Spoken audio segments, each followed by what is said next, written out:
Sovet tizimi vaqtida shu maktablarda tabaqalash bo'lmasligi uchun forma degan narsa ishlab chiqilgan. Hamma bolalar forma kiyib borar edi. Boyni bolasi ham kambag'alni bolasi. Boyni bolasi, kambag'alni bolasi, dehqonni bolasi, injenerni bolasi, o'qituvchini bolasi hammasi bir xil. Maktabimda ham ta'limot turibdi. Bizlar ham davlat maktabida o'qiganmiz. Chasti maktabi ana bolalar, boylarning bolalari borib, bizning farzandlarimizni mensimi kamsitganlar dedi. Kechacha chiqib ketgan uyindan bolasi. Zo'rg'a topdik dedi. Endi buni yomon tarafi bor-da. Nechun men farzandimni xususiy maktabda o'qitmagan bo'ladi?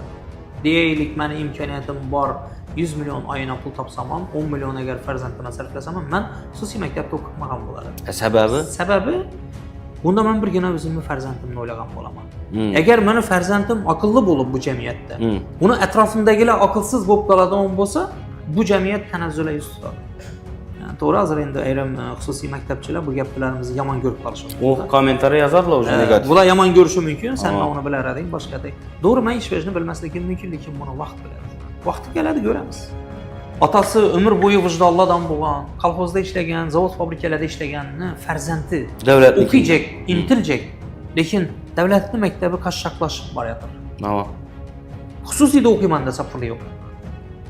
Tabaqalash boshlanadimi? Boshlanadi. Haqiqiy ilm olishi mumkin bo'lgan bola unjay ming qaladidan migrant aylanadi.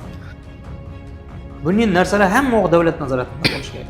Universitet, maktab, tibbiyot hamma davlatning nazoratida bo'lishi kerak.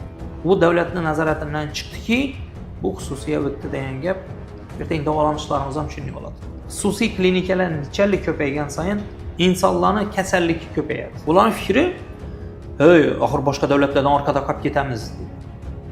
Lekin shunning gullar keladi, rivojlangan davlatlar rivojlanmagan davlatlarni borib istab qoladi. Ular hamma o'zini kuydirib qo'ygan bo'ladi. Unumdorligini o'ldirib tashlagan bo'ladilar. Insonlarning immunitetini pasaytirib tashlagan bo'ladilar.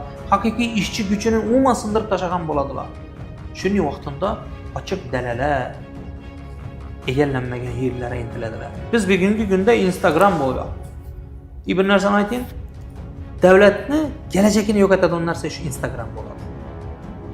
Odamlar ham jillatadigan, butun bo'lmaydigan narsalar bilan odamlarni urush, nizolarni ko'paytiradigan, yolg'on narsalar odamlarni o'rgatadigan Instagram bo'ladi. Umrni qisqartirib, qiyomatni yaqinlashtiradigan narsa bu roboototexnika.